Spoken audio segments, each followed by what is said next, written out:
Coming up on iPads in the classroom, it's video.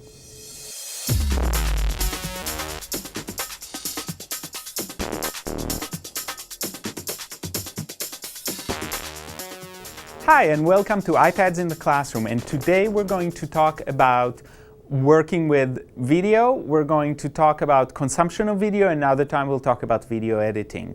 And we've talked about video, or at least I've talked about video before, and we talked about the Khan Academy. We talked about using TED-Ed and other things like EduCreations, where you can create your own but also borrow from other teachers. Today I want to talk about some of the features in video that are inherent to the web and to the iPad itself, and we're going to start actually with iTunes U. iTunes U is one of the new channels that came in the last year and a half or so, and the idea is to have whole courses available on the iPad through iTunes. What you can see is there are some courses and they actually are highlighted. Now you have to remember that iTunes U was originally created as a college level app, but what we're seeing more and more are things that are aimed at professional development, especially one for teachers, which is applicable to us. And the second thing that it's doing is we're starting to see courses at least at the high school level. So for example, when you bring it up, you can see that there's a course on AP US government that's obviously not at the college level, but at the high school level.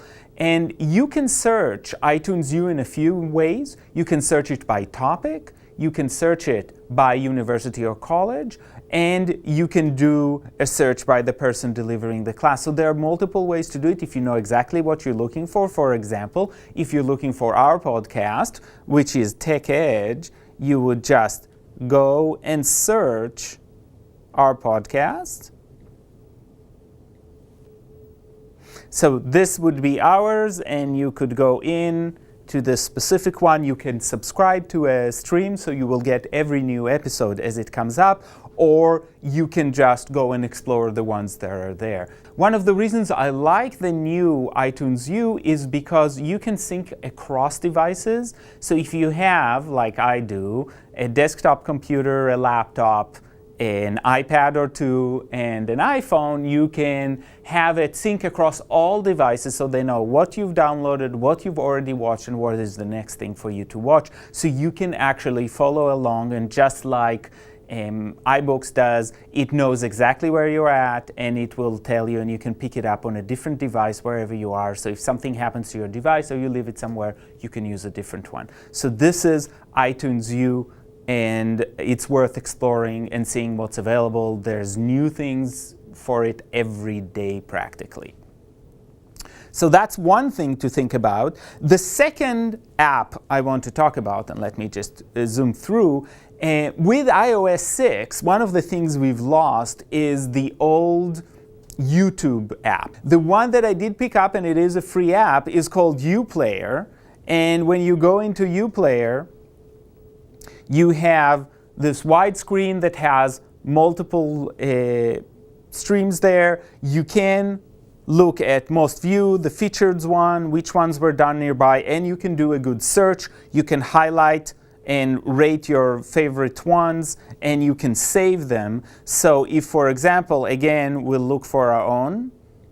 If we look for our channel, which is Tech Edge 01 on YouTube, if you're not watching it there, it's probably the best way to watch us.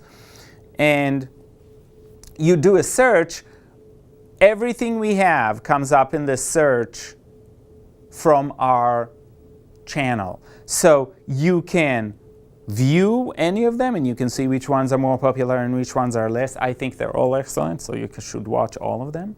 But you can see those very, very easily and log into any specific one, and then you can star it, you can rate it, you can do everything, and you can also share it with others. So this is the new YouTube player called uPlayer.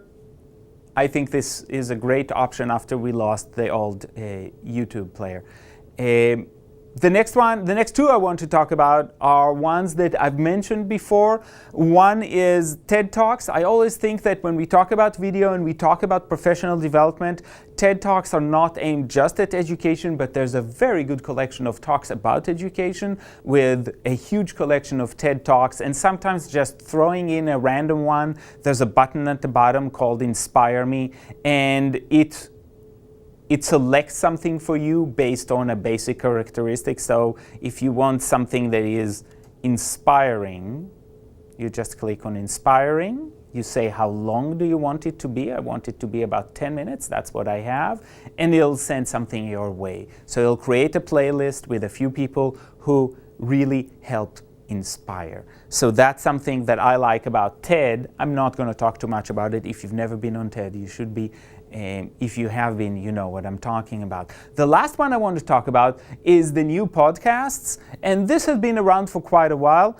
And this is really Apple's way to help us sort through the vast array of podcasts that are available out there.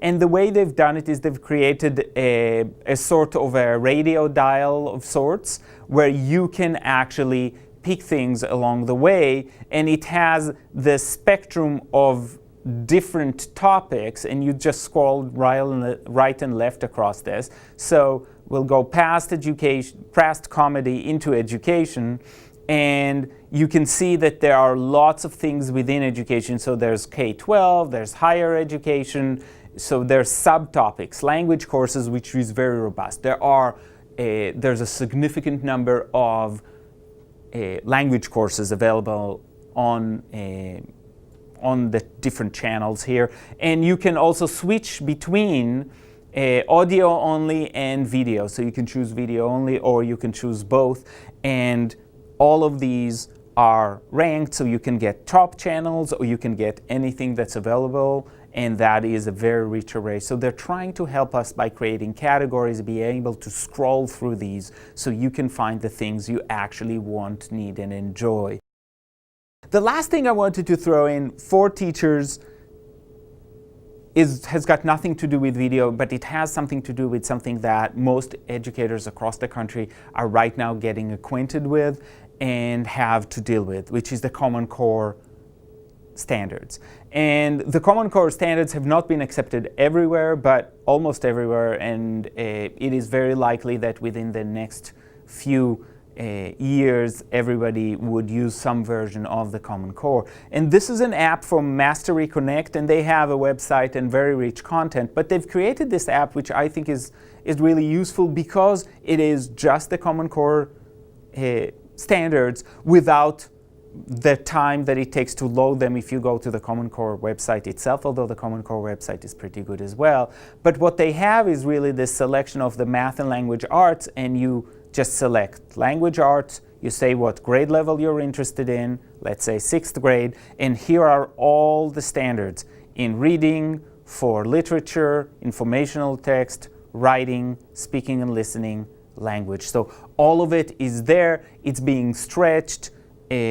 You just get the basic content, so if you want to review it, and the notes that go with it, they're right there, so you can get quickly up to date with the core information without taking a lot of time. So we talked about some video apps, most of them are native, all of them are free, and some replacement apps or renewed apps that are worth revisiting, and the Common Core app. And we'll see you next time on iPads in the Classroom.